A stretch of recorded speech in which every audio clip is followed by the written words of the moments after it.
नाज़रीन इकराम अस्सलामु अलैकुम। आपका हमारे चैनल TS इंडिया में इस्तकबाल है। धन्यवाद अध्यक्ष महोदया। आज हमारे राष्ट्रगीत के 150 वर्ष पूरे होने पर हो रही महत्वपूर्ण चर्चा में गर्व के साथ एक भारतीय होने के नाते मैं अपने विचार रखना चाहती हूँ। सदन में इतिहास को तोड़ मरोड़ कर पेश करके फिर से मुस्लिम तुष्टीकरण के नाम पर भारतीय मुसलमानों को कटघरे में खड़े करने की कोशिश की जा रही है। लेकिन मैं सदन में बताना चाहूँगी कि हम भारतीय मुसलमान जिन्ना के आह्वान को ठुकराकर अपने इस प्यारे वतन की मिट्टी के साथ मजबूती से जुड़े रहे। हमने महात्मा गांधी, बाबा साहब डॉक्टर भीमराव अंबेडकर, रविंद्रनाथ टैगोर जी, सुभाष चंद्र बोस जी, मौलाना अबुल कलाम आज़ाद, अशफाक उल्लाह खां साहब के विचारों को अपनाया। हम भारतीय मुसलमान इंडियंस बाय चॉइस हैं, बाय चांस नहीं। वंदे मातरम के किन छंदों को राष्ट्रगीत के तौर पर अपनाया जाए, यह फैसला सर रविंद्रनाथ टैगोर और सुभाष चंद्र बोस जी जैसे नेताओं के परामर्श के बाद हुआ। क्या अब हम उन महान नायकों की समझ पर प्रश्न चिन्ह उठाएंगे? उन्हें देश को बांटने वाला और तुष्टीकरण करने वाला कहने का पाप करेंगे? उन महान हस्तियों ने वंदे मातरम के उन छंदों को अपनाया जिन्होंने देश के हर वर्ग, हर धर्म के मानने वालों को एक सूत्र में पिरोने का काम किया। और मैं एक घटना आप लोगों के सामने रखना चाहती हूँ। वर्ष 1998 में उत्तर प्रदेश सरकार के मंत्री रविंदर शुक्ला जी ने स्कूलों में राष्ट्रगीत को गाना अनिवार्य कर दिया था। लेकिन तब के तत्कालीन प्रधानमंत्री अटल बिहारी वाजपेयी जी ने, जो उस समय लखनऊ के दौरे पर थे, उत्तर प्रदेश सरकार के इस फैसले पर नाराजगी जताई और यूपी सरकार ने राष्ट्रगीत को अनिवार्य करने वाले मंत्री को बर्खास्त कर दिया था। अब मैं सत्ता पक्ष से सवाल करना चाहूंगी।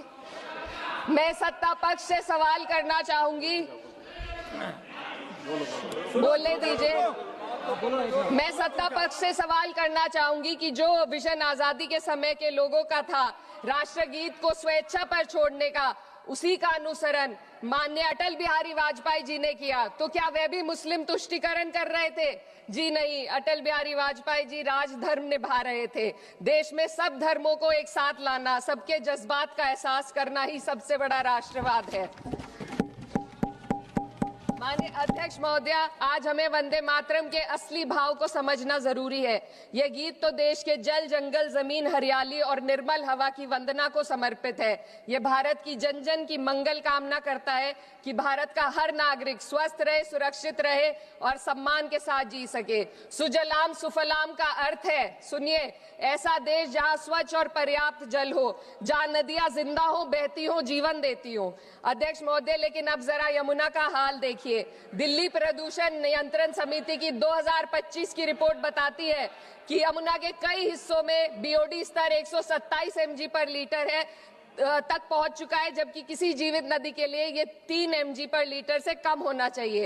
ये सिर्फ नदी का संकट नहीं है, ये किसान का संकट है। नमामि गंगे के नाम पर हजारों करोड़ रुपए खर्च हो गए, लेकिन सच्चाई ये है कि आज भी गंगा और यमुना के किनारे किसान मजबूरी में उसी जहरीली पानी से खेती कर रहा है। वही जहर अनाज में उतरता है और वही जहर किसान की जिंदगी को धीरे धीरे खत्म कर देता है। अध्यक्ष महोदय, जब पानी जहर हो जाएगा तो सुजलाम कैसे होगा? जब किसान बर्बाद होगा तो सुफलाम कैसे होगा?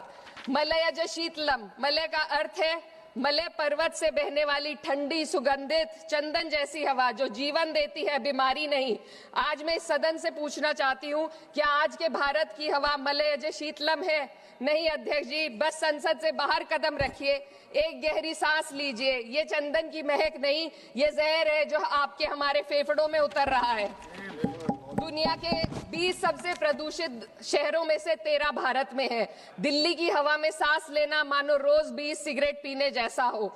भारत हर साल सर्दियों में जहरीली हवा के प्रकोप में घिर जाता है। AQI गंभीर स्तर पर आ जाता है। ठंडी हवा का सपना अब गैस चेंबर की हकीकत बन चुका है। हम वो देश हैं जहां सरकार प्रकृति पर बने गीत का मान मर्दन तो करती है, पर उसी प्रकृति, जंगल, हवा, पेड़ को बचाने वाले कानूनों को धीरे धीरे खुद ही खत्म कर रही है। ये है आज के हमारे मलयज शीतलम की अफसोसजनक सच्चाई। अगर हम हवा को साफ नहीं कर पाए तो न सुजलाम बचेगा, न सुफलाम बचेगा। माननीय अध्यक्ष महोदया, सस्य श्यामलम का अर्थ है ऐसा देश जहां उपजाऊ जमीन हो, जहां खेत फसल से भरे हो और किसान कर्ज और निराशा में न डूबा हो। आज किसान सिर्फ मौसम से नहीं लड़ रहा, वह प्रदूषण, नीतियों की बेरुखी और सिस्टम की नाइंसाफी से लड़ रहा है। एक तरफ कॉर्पोरेट के लोन माफ होते हैं, दूसरी तरफ किसान को उसकी वाजिब एमएसपी भी नहीं मिल पाती है। आप ग्लोबल सुपर पावर बनने की बात करते हैं, लेकिन हमारी पर कैपिटा इनकम दुनिया में 136वें नंबर पर है।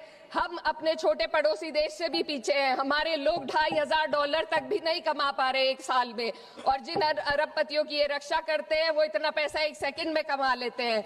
आज वंदे मातरम को बुनियाद बनाकर राजनीति की जा रही है, लेकिन जमीन पर जंगल पूंजीपतियों को सौंपी जा रही है। आदिवासियों को उनके घरों से उजाड़ा जा रहा है।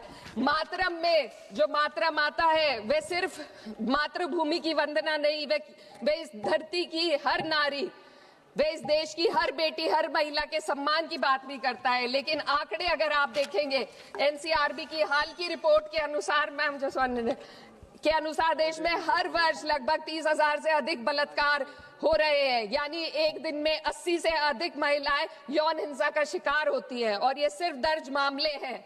जब जम्मू कश्मीर की एक बच्ची हिंसक अत्याचार का शिकार होती है, जब सत्ता से जुड़े लोगों पर आरोप लगते हैं और कार्रवाई वर्षों लटक जाती है, जब उन्नाव की पीड़िता लखनऊ के दरबार में इंसाफ को लेकर अपनी जान देने पर आमादा होती है, जब बिल्किस बानो के अपराधियों का सरकार के लोग द्वारा स्वागत किया जाता है, तो ये घटनाएं वंदे मातरम की आत्मा पर चोट पहुंचाती है।